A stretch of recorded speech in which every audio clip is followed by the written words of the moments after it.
Have you ever been driving and felt like your car just doesn't respond the way it should? Maybe the engine stutters, the idle feels rough, or the gas pedal doesn't seem to match what the car actually does. Most people assume this means a trip to the mechanic, but the truth is, you might not need one. A lot of the time, the problem comes from something very simple, the throttle position sensor, or TPS.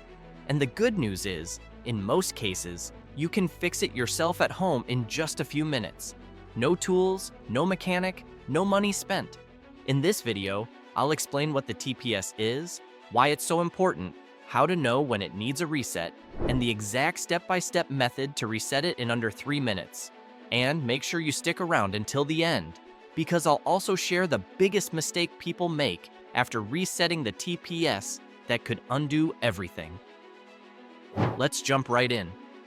Number 5. What is a TPS and why does it matter? The throttle position sensor is one of those car parts most drivers never think about, yet it's working every single time you press the gas pedal. Its job is simple but critical. When you step on the accelerator, the TPS measures how far the throttle is opening and sends that information to your car's computer, also called the ECU. The ECU then uses this data to adjust how much air and fuel the engine needs, so the car responds smoothly to your foot.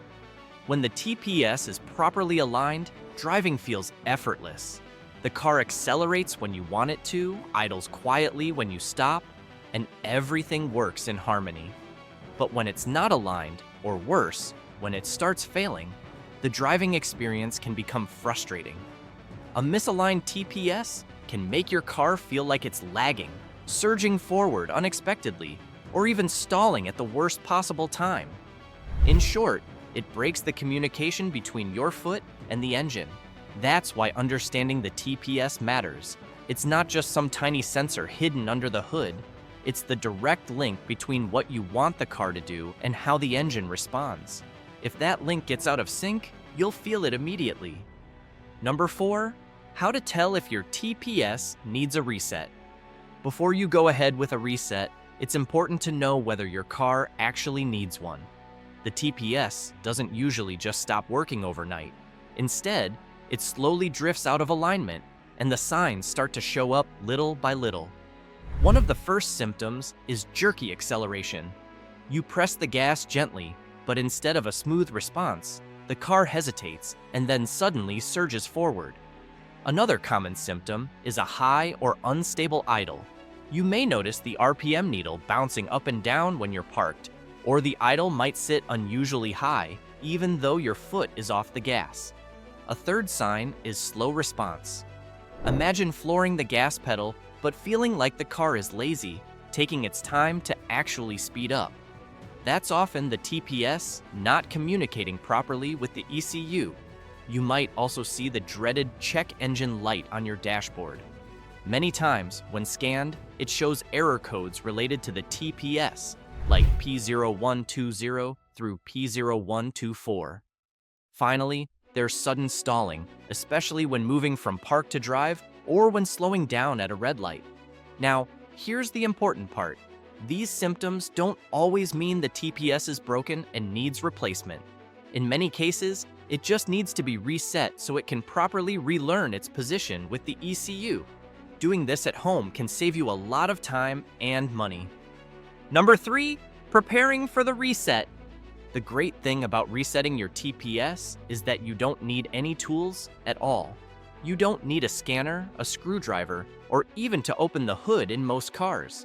All you need is your car key and a few minutes of patience. But before starting, there are a couple of simple steps you should follow. First, make sure your car is parked on level ground and that it's in either park or neutral. You don't want the car moving during the process. Second, turn off all accessories like your AC, lights, and radio. The reason is simple. When you're resetting the TPS, you want the car's computer to focus only on relearning the throttle, not on powering other systems. Also, if your car has been running, let it sit for a few minutes so the engine isn't too hot. The reset process works best when the car is in a calm, idle state. Once everything is set, you're ready for the reset itself. Number 2, how to reset your TPS in under 3 minutes. Now let's get into the actual reset.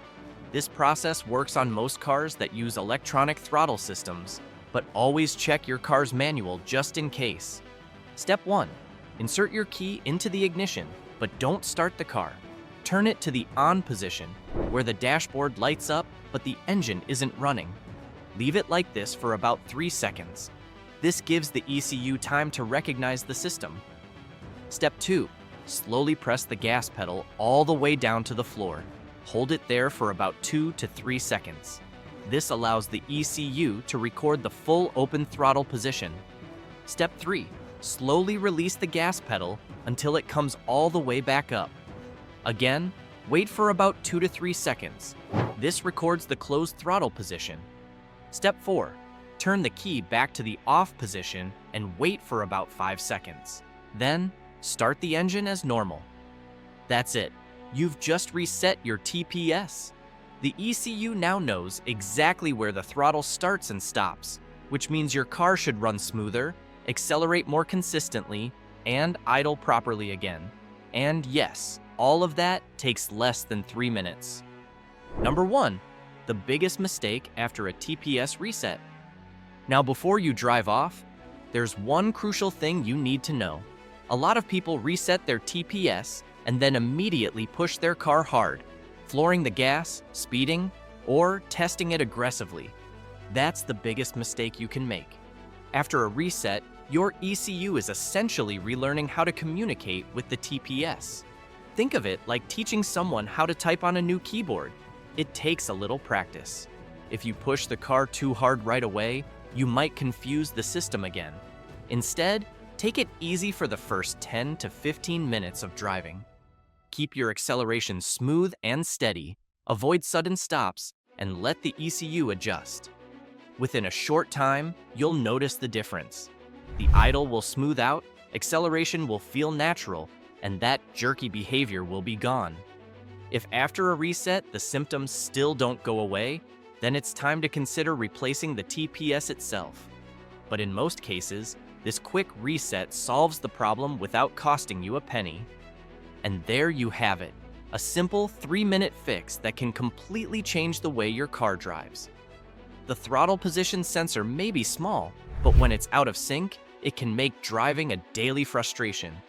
With this easy reset, you can avoid a trip to the mechanic, save money, and keep your car running smoothly.